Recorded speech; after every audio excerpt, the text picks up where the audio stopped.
तो बच्चों अपने रजिस्टर निकाल लीजिए। आज फर्स्ट ईयर के अंदर A2 क्लास में हम आपको चैप्टर नंबर 5 थर्मोडायनामिक्स का मोस्ट इंपॉर्टेंट टॉपिक पढ़ाने जा रहे हैं और इसके बाद लॉन्ग क्वेश्चन स्टार्ट होंगे। हेडिंग लगा लीजिए आप सब लोग अपने पास, इंथैल्पी।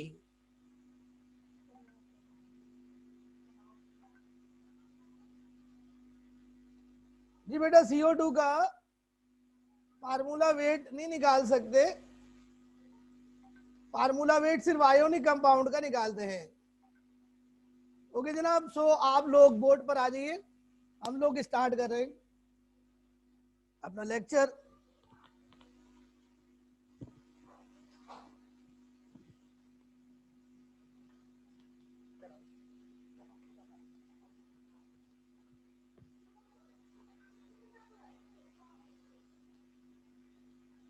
तो बच्चों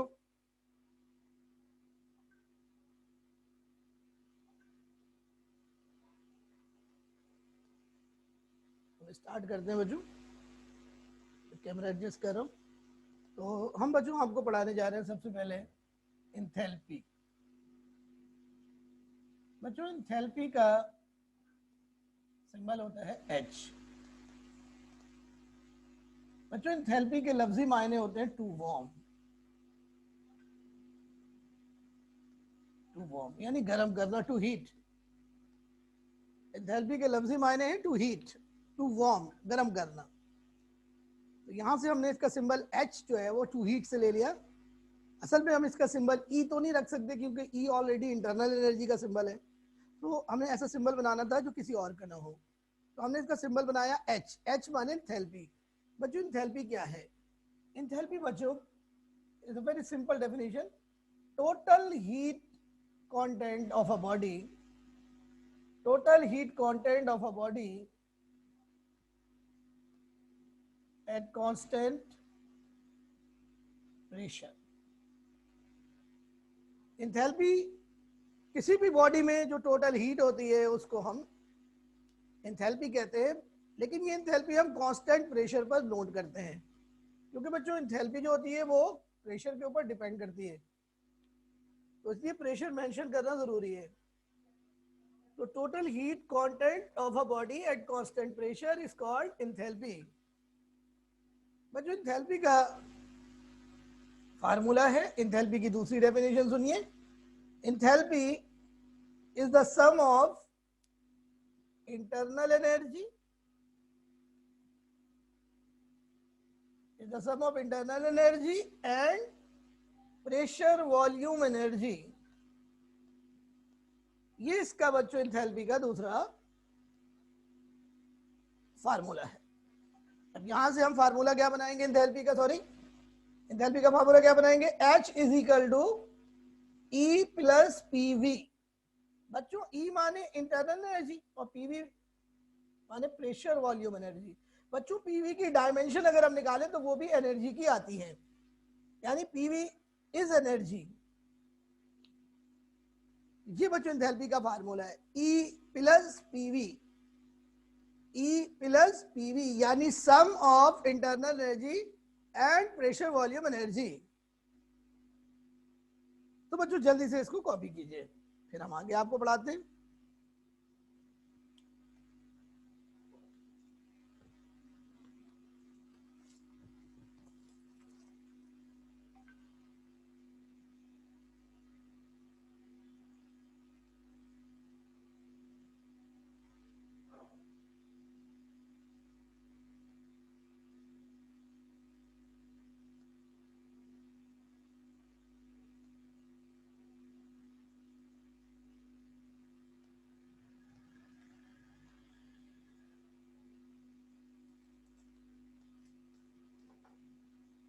जी स्टूडेंट, एनी क्वेश्चन प्लीज? आप अपना क्वेश्चन पूछ सकते हैं जी, जो भी आपका क्वेश्चन है।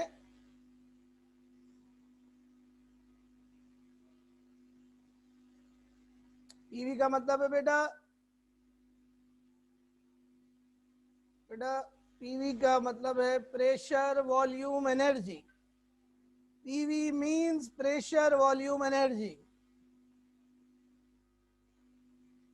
Second definition of enthalpy is the sum of internal energy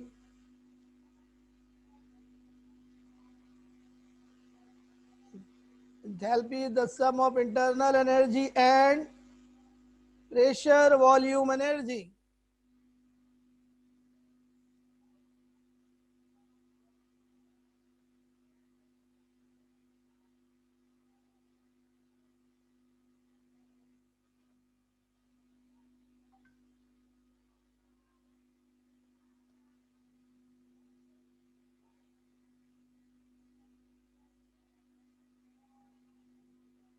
जी स्टूडेंट, कॉपी कर लिया आपने? तो अब बच्चों अगला पॉइंट आपको पढ़ाते हैं। बच्चों जिस तरह इंटरनल एनर्जी हम नहीं निकाल सकते किसी भी बॉडी की एब्सोल्यूट, उसी तरह इंथैल्पी भी हम नहीं फाइंड आउट कर सकते किसी भी बॉडी की एब्सोल्यूट। तो बच्चों अगला पॉइंट यही है कि एब्सोल्यूट इंथैल्पी एब्सोल्यूट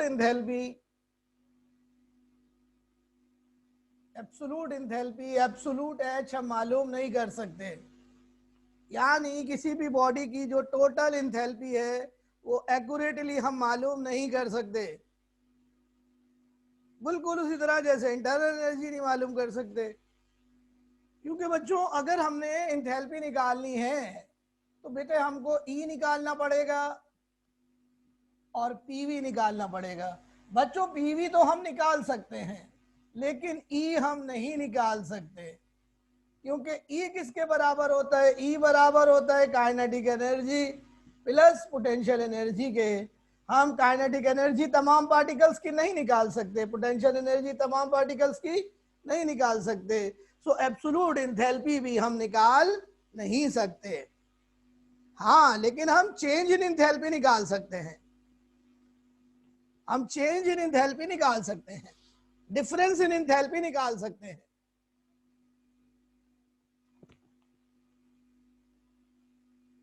जी जनाब, जल्दी से कॉपी करें, फिर हम आगे आपको पढ़ाते हैं। तो दोबारा से सुन लीजिए। Absolute enthalpy of a body can not be measured because it is impossible to measure absolute internal energy of a body. Mister Mohammad Adan को मैं ऐड नहीं कर सकता, इनका रोल नंबर नहीं है। रोल नंबर होना जरूरी है, रोल नंबर होता है तो मैं ऐड कर लेता है इनको।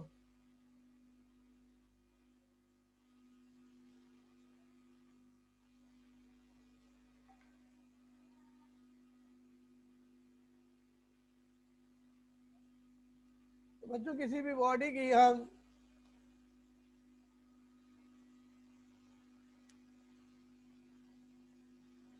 किसी भी बॉडी की एब्सोल्यूट एंथैल्पी मालूम हम नहीं कर सकते, क्योंकि किसी भी बॉडी की एब्सोल्यूट इंटरनल एनर्जी मालूम नहीं की जा सकती। तो बच्चों हम लोग चेंज इन एंथैल्पी लेकिन निकाल सकते हैं। तो आगे देखिए, हम लोग H तो नहीं निकाल सकते लेकिन डेल्टा H निकाल सकते हैं।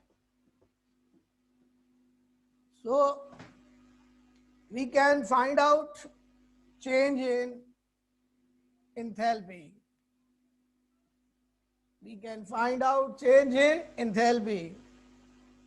Change in enthalpy is equal to delta H, which is equal to H2 minus H1, which is equal to H2 minus H1। लेकिन बच्चों इस तरह भी डेल्टा H मालूम नहीं किया जा सकता। उसकी वजह यह है कि हमें ना तो H2 पता है ना ही हमें H1 पता है। तो बच्चों आपको हमने बताया था कि जब हम कोई वेरिएबल डायरेक्टली फाइंड आउट नहीं कर सकते तो उस वेरिएबल को किसी दूसरे वेरिएबल के बराबर कर देते हैं, जिसको आसानी से नोट किया जा सकता है। बच्चों डेल्टा H QP के बराबर होता है एट कांस्टेंट प्रेशर। बच्चों डेल्टा एच क्यूपी के बराबर होता है। क्यूपी क्या है? QP is the heat lost और gained by a body. Heat lost और gained by a body. QP क्या है? क्यूपी क्या है? Heat exchange. क्यूपी क्या है? हीट एक्सचेंज, यानी हीट लॉस्ट और गेन्ड। बच्चों हम डेल्टा एच तो मालूम नहीं कर सकते, लेकिन क्यूपी हम मालूम कर सकते हैं, क्योंकि जितनी हीट रिएक्शन में निकलेगी या जितनी हीट रिएक्शन में है हम देंगे वो वैल्यू हम बासानी मालूम कर सकते हैं एक आले के जरिए। उस आले का नाम होता है कैलोरीमीटर। तो बच्चों डेल्टा एच क्यूपी के बराबर हमने कर दिया। किस तरह? ये डेरिवेशन हम आपको कराएंगे इंशाल्लाह कल या परसों। और बच्चों फिर आपको आगे चल के पता चलेगा कि QP is equal to delta E plus P delta V. ये बच्चों क्यूपी का फार्मूला हम ड्राइव करेंगे आगे चलकर, तो कॉपी कर लें।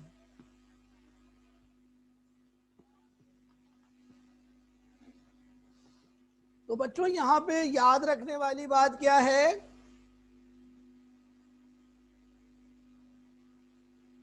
यहाँ पे बच्चों याद रखने वाली बात क्या है कि delta H is equal to heat lost और गेन्ड। हीट लॉस्ट और गेन्ड, यानी delta H equals to QP. बच्चों ये सबसे इंपॉर्टेंट पॉइंट है। जी बेटा Tayyaba, QP is the heat lost और गेन्ड एट कांस्टेंट प्रेशर। बेटा किसी भी बॉडी से जो हीट निकलेगी या जज्ब होगी उसको हम कैलोरीमीटर से मेजर करेंगे। कैलोरीमीटर वो आला होता है जिससे हम हीट मेजर करते हैं। तो बच्चों जल्दी से कॉपी कर ले, शाबाश।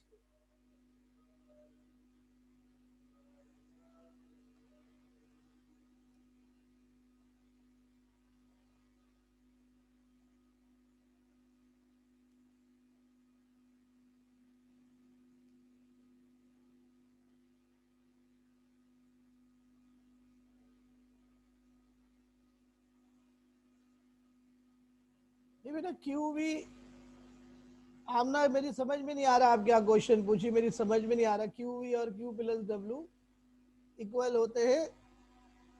नहीं, क्यू प्लस डब्ल्यू इक्वल थोड़ी होंगे दोनों। क्यू प्लस डब्ल्यू तो डेल्टा ई के बराबर होता है।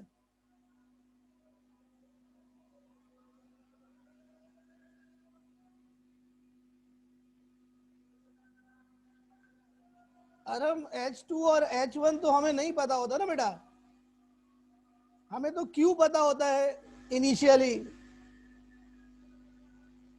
कितनी हीट निकली कितनी हीट जज्ब हुई, हमें तो ये मालूम होता है। H1 और H2 हमें मालूम नहीं होता। तो बच्चों अब आगे आपको पढ़ाते हैं अगला point.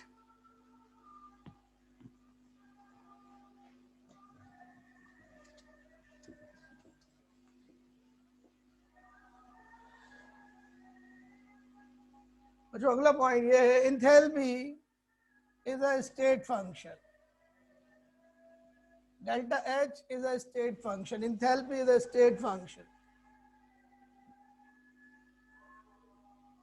Delta H is a state function. क्या मतलब हुआ इसका कि जो डेल्टा एच की वैल्यू है, तो डेल्टा एच की वैल्यू है वो किस पर डिपेंड करती है? इनिशियल स्टेट पर और फाइनल स्टेट पर।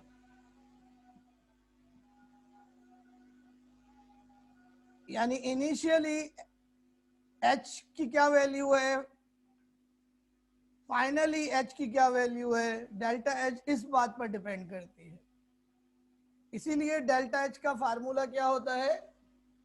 H2 minus H1। लेकिन बच्चों ये दो फैक्टर हैं जिसके ऊपर चेंज इन इंथैल्पी डिपेंड करती है। लेकिन delta H is independent of path, और इंटरमीडिएट स्टेप्स। यानी रिएक्शन में जो दरमियानी स्टेप्स होते हैं उससे कोई ताल्लुक नहीं होता डेल्टा एच का। डेल्टा एच सिर्फ दो चीजों पर डिपेंड करता है, इनिशियल स्टेट और फाइनल स्टेट पर। ऐसी प्रॉपर्टी जो इनिशियल और फाइनल स्टेट पर डिपेंड करती है और पाथ और इंटरमीडिएट स्टेप पर डिपेंड नहीं करती, वो स्टेट फंक्शन कहलाती है। तो delta H is a state function. Copy कर लीजिए जल्दी से। Delta H is a state function. बेटा समझ में आ रहा है सबको?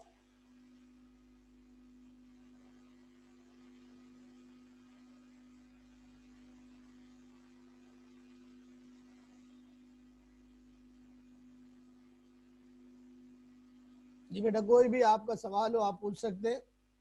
साथ साथ जल्दी जल्दी कॉपी कर रहे हैं, कॉपी मत करा करें इसको, आप इसका स्क्रीनशॉट ले लिया करें। मोहम्मद सरवर, इंटरमीडिएट स्टेप का मतलब है, इंटरमीडिएट स्टेप का मतलब होता है बेटा कि एक रिएक्शन है वो आप एक स्टेप में कर रहे हैं और उसी रिएक्शन को आप दो या दो से ज्यादा स्टेप में कर रहे हैं, तो वो जो दो या दो से ज्यादा स्टेप्स होते हैं वो इंटरमीडिएट स्टेप्स कहलाते हैं। यानी प्रोडक्ट बनने से पहले जो स्टेप्स होंगे वो इंटरमीडिएट स्टेप्स कहलाते हैं। ये इंटरमीडिएट स्टेप्स इंशाल्लाह आपको हम दिखाएंगे हेसेस लॉ में, so डोंट वरी बेटा, बहुत क्लियरली इंटरमीडिएट स्टेप्स आपको समझा देंगे।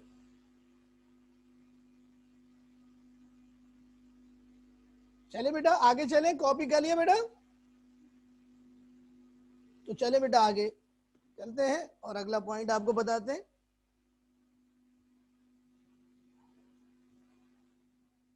देखिए जी, अगला पॉइंट है, ये सारे पॉइंट हमने पहले से पढ़े हुए हैं। देखिए स्टेट फंक्शन आपको पहले से पढ़ाया हुआ है और अब जो पॉइंट आ रहा है वो भी देखिए आपने पहले से पढ़ा हुआ है। बच्चों, एंथैल्पी यानी डेल्टा एच एक एक्सटेंसिव प्रॉपर्टी है। एंथैल्पी एक एक्सटेंसिव प्रॉपर्टी है, यानी इसकी वैल्यू मैटर की मिकदार पर डिपेंड करती है। Delta H depends on amount. तो बच्चों अगर अमाउंट डबल करेंगे तो डेल्टा एच की वैल्यू डबल हो जाएगी। अमाउंट रिड्यूस करके हाफ कर देंगे तो डेल्टा एच की वैल्यू भी हाफ हो जाएगी। मिसाल के तौर पर देखें बच्चों, जब हम कार्बन की कंबशन करते हैं और कार्बन डाइऑक्साइड बनती है तो बच्चों इस रिएक्शन में डेल्टा एच की वैल्यू -394 होती है। बच्चों डेल्टा एच की वैल्यू पॉजिटिव या नेगेटिव होती है वो मैं आपको अभी अगले पॉइंट में पढ़ाऊंगा, लेकिन उससे पहले प्यारे बच्चों ये जो रिएक्शन में हीट निकल रही है इसको हीट ऑफ कंबशन कहते हैं। इत्तेफाक से प्यारे बच्चों ये जो रिएक्शन है ये फॉर्मेशन है, तो इसको हीट ऑफ फॉर्मेशन भी कहते हैं। तो बैक वक्त ये जो हीट है हीट ऑफ फॉर्मेशन भी है, हीट ऑफ कंबशन भी है। और वैल्यू आप देंगे -394 है, तो 1 मोल CO2 बनेगी तो -394 हीट निकलेगी। हीट की यूनिट है किलो जूल पर मोल। पर मोल का मतलब है पर मोल ऑफ प्रोडक्ट, यानी 1 मोल ऑफ प्रोडक्ट, यहां हमेशा 1 होना चाहिए। अब फर्ज करें मैं इसी इक्वेशन को 2 से मल्टीप्लाई कर दूं, 2 से मल्टीप्लाई कर दूं, यानी यहाँ पे 2 लगा दूं, यहाँ भी 2 लगा दूं, यहाँ भी 2 लगा दूं, 2 से मैंने मल्टीप्लाई कर दिया, तो बच्चों डेल्टा एच का वैल्यू भी डबल हो जाएगा। 394 multiply by 2 788 kilo joule, but not पर मोल। ये तो 2 मोल हो गया ना, जब मैंने 2 से मल्टीप्लाई किया तो ये 2 मोल हो गया, किलो जूल पर मोल नहीं रहेगा, सिर्फ किलो जूल दिखेंगे फिर। जी बेटा निमरा, बिल्कुल ये मैक्रोस्कोपिक प्रॉपर्टी है, बिल्कुल दुरुस्त है। तो आपने देखा कि इंथैल्पी जो है वो स्टेट फंक्शन भी है, एक्सटेंसिव प्रॉपर्टी भी है, अमाउंट ऑफ मैटर पे डिपेंड करती है। अमाउंट ऑफ मैटर डबल करेंगे तो इंथैल्पी डबल हो जाएगी, अगर अमाउंट ऑफ मैटर हाफ करेंगे इंथैल्पी की वैल्यू भी हाफ हो जाएगी। Delta H depends on amount of matter present. Is it clear to you?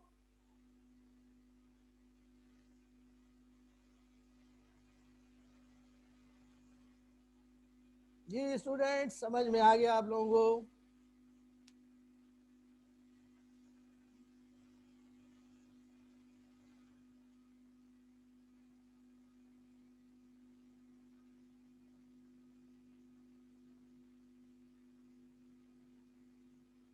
मेरा दूसरी बार इसलिए नहीं लिखा कि हम किलो जूल पर मोल नहीं नोट कर रहे हैं ना बेटा, हम पर मोल नोट नहीं कर रहे, पर 2 मोल नोट कर रहे हैं।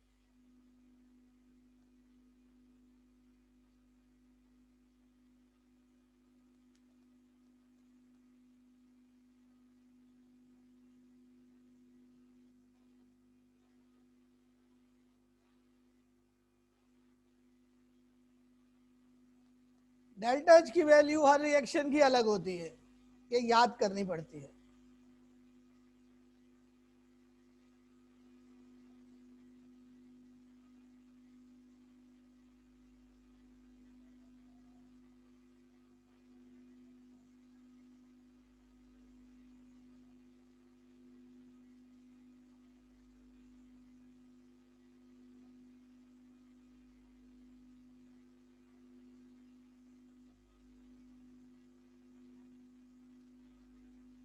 हाँ बेटा, अगर हम 1 मोल CO2 लेंगे तो किलो जूल पर मोल यूनिट लिखेंगे। जी बेटा, डेल्टा एच की वैल्यू हम कैलोरीमीटर से मालूम करते हैं। तो आइए बच्चों अगला पॉइंट देखते हैं। अगला पॉइंट देखते हैं जो कि बहुत ही इंपॉर्टेंट है। जो डेल्टा एच की जो वैल्यू है वो या तो पॉजिटिव होती है या नेगेटिव होती है। जो डेल्टा एच की वैल्यू या तो पॉजिटिव होती है या नेगेटिव होती है। बच्चों पॉजिटिव वैल्यू का मतलब होता है एंडोथर्मिक रिएक्शन, और नेगेटिव वैल्यू का मतलब होता है एंडोथर्मिक एक्सोथर्मिक रिएक्शन। तो बच्चों आप लोगों ने ये पॉइंट पहले ही पढ़ा हुआ है, आपको मालूम है एंडोथर्मिक में डेल्टा एच पॉजिटिव होता है और एक्सोथर्मिक में डेल्टा एच नेगेटिव होता है। ये पॉइंट भी बच्चों आप लोगों का पहले से पढ़ा हुआ था, तो जल्दी से इसे कॉपी करें।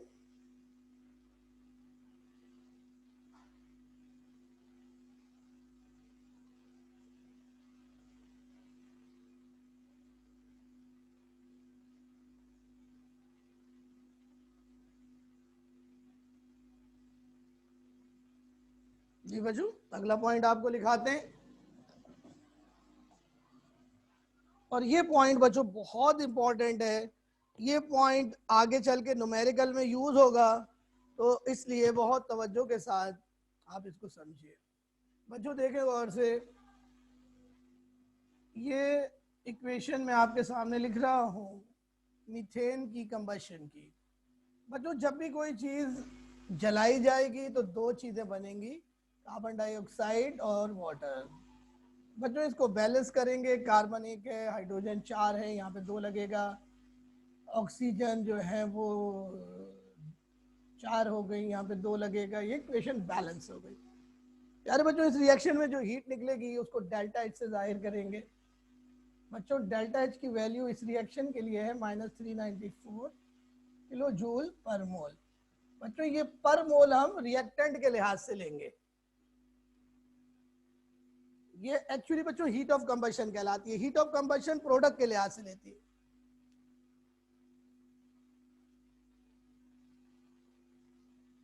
जी बेटा वो मैंने कॉन्सेप्ट क्लियर करने के लिए दिया था। अब बच्चों देखिए, ये जो रिएक्शन है, अगर इस रिएक्शन को मैं रिवर्स कर दूं तो डेल्टा एच की वैल्यू तो वो ही रहेगी लेकिन उसका साइन चेंज हो जाएगा। देखिए मैं इस रिएक्शन को रिवर्स कर रहा हूं, गौर से देखिएगा।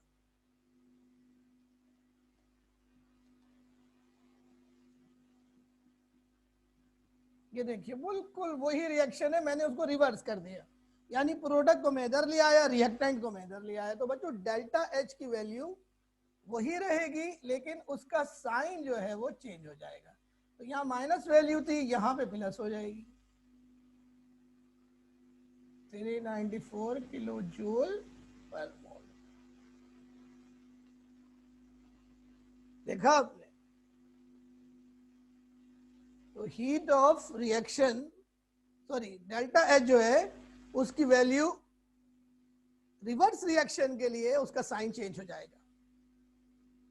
तो इस बात को लिख लीजिए जल्दी से, इस पॉइंट को लिख लीजिए। The enthalpy change for a reaction, the enthalpy change for a reaction is equal in magnitude. The enthalpy change for a reaction is equal in magnitude but opposite in sign. The enthalpy change for a reaction is equal in magnitude but opposite in sign to delta H for the reverse reaction. To delta H for the reverse reaction.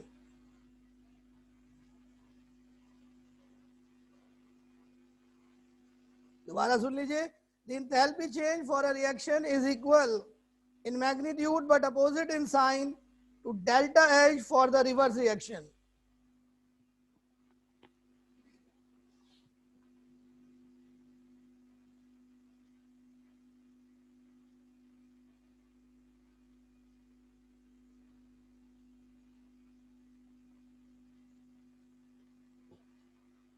बेटा ये Mohammad server ये law है कि अगर आप reaction का delta, अगर आप किसी भी रिएक्शन को रिवर्स कर दें तो उसका साइन चेंज हो जाता है।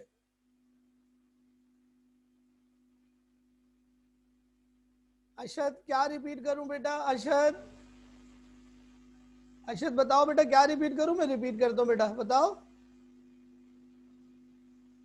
लास्ट पॉइंट रिपीट करूं बेटा?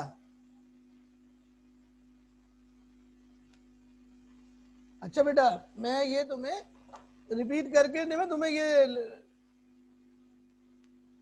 तुम्हारे मैसेज में लिख देता हूं बेटा ताकि तुम आराम से तुम इसको कॉपी कर लो।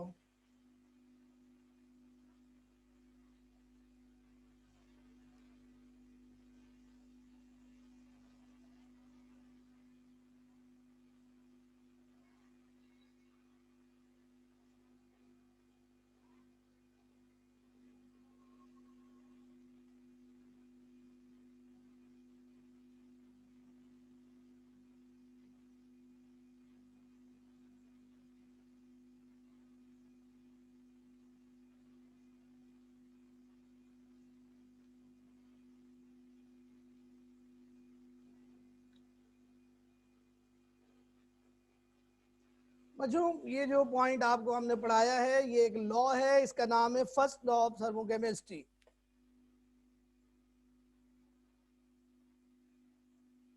मैंने आपको भेजा है जी, आपको ये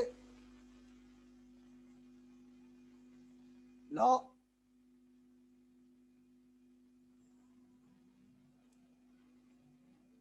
नहीं सर्वर, ये लॉ कोर्स में नहीं है बेटा, लेकिन ये न्यूमेरिकल में यूज होगा।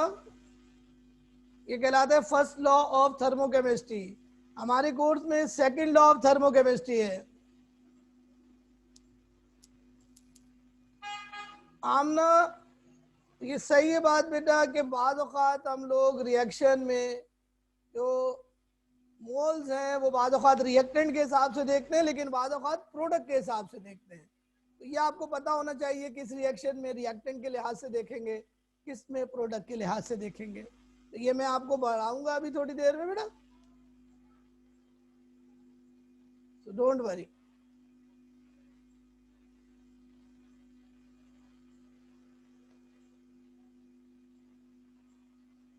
मोहम्मद ये कौन है बेटा? आप अपना रोल नंबर के साथ नहीं आए होंगे।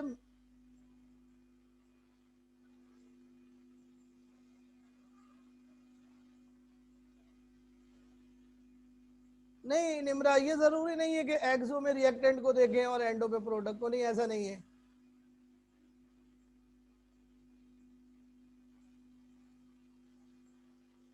मोहम्मद अदन नहीं था आपका रोल नंबर बेटा, आप आया रोल नंबर तो मैंने ऐड कर लिया। अब चलो वीडियो देख लेना बेटा, क्या कर सकते हैं।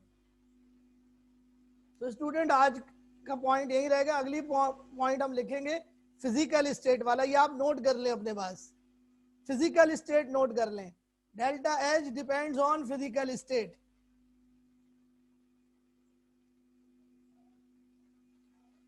Delta H depends on physical state. अभी करेंगे ये पॉइंट बेटा, अभी हमारे पास कुछ मिनट्स हैं, तो ये अभी हम करेंगे, सॉरी। तो आप लोग अगला पॉइंट बोर्ड पर देखिए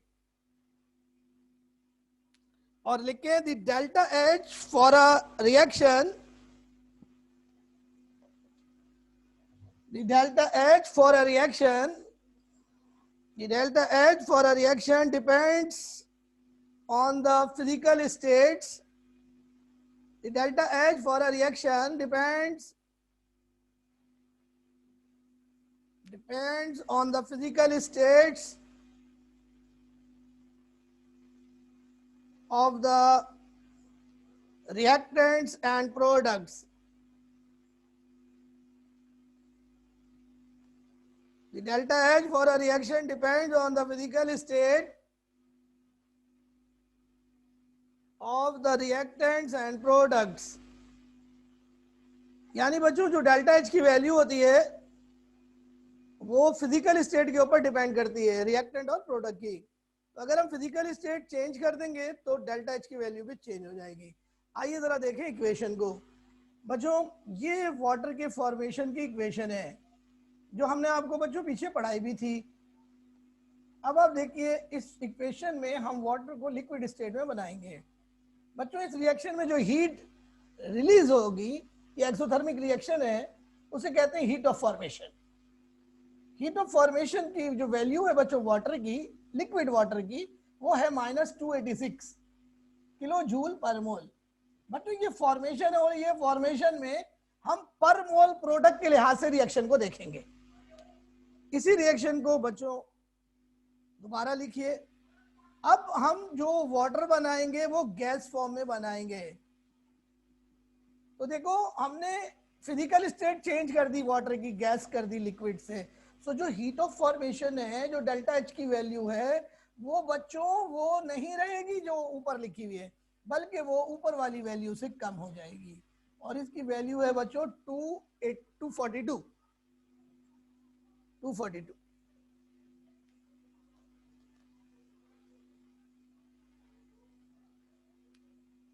तो आपने देखा बच्चों कि डेल्टा एच की वैल्यू स्टेट पर डिपेंड कर रही है। डेल्टा एच की वैल्यू स्टेट पर डिपेंड कर रही है। अगर हम स्टेट चेंज करेंगे तो डेल्टा एच की वैल्यू भी चेंज हो जाएगी। बच्चों नॉर्मली लिक्विड की हीट ऑफ फॉर्मेशन ज्यादा होती है और गैस की कम होती है। जी मोइनुद्दीन, ये एक्सोथर्मिक रिएक्शन है बेटा, ये एडिशन रिएक्शन है। Addition reactions are always exothermic. Addition reactions are always exothermic. Is it clear? And now student, अब आप लोगों को जो भी सवाल पूछना है वो आप पूछ सकते हैं। We have few minutes left.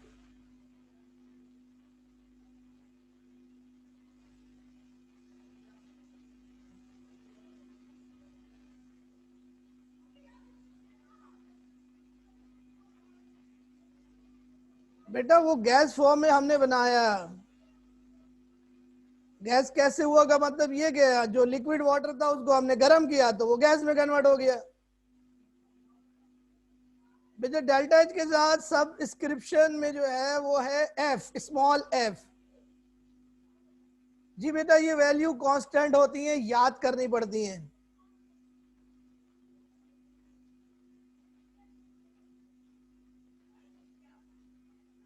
Q minus P delta we है बेटा। हाँ बेटा ये आप बाद में पढ़ेंगे मोइनुद्दीन, ये फर्स्ट लॉ की सेकंड फॉर्म है।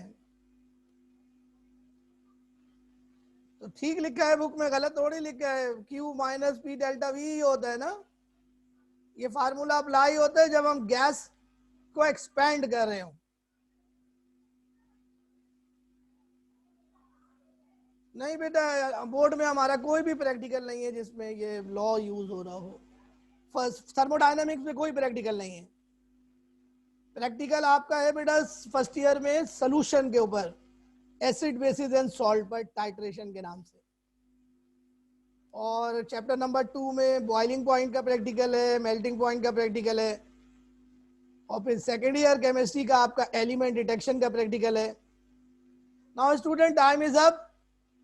तो कैसा आपको समझ में आया आज का लेक्चर, ये मुझे बताइए जल्दी से। आज का लेक्चर कैसा समझ में आया सबको?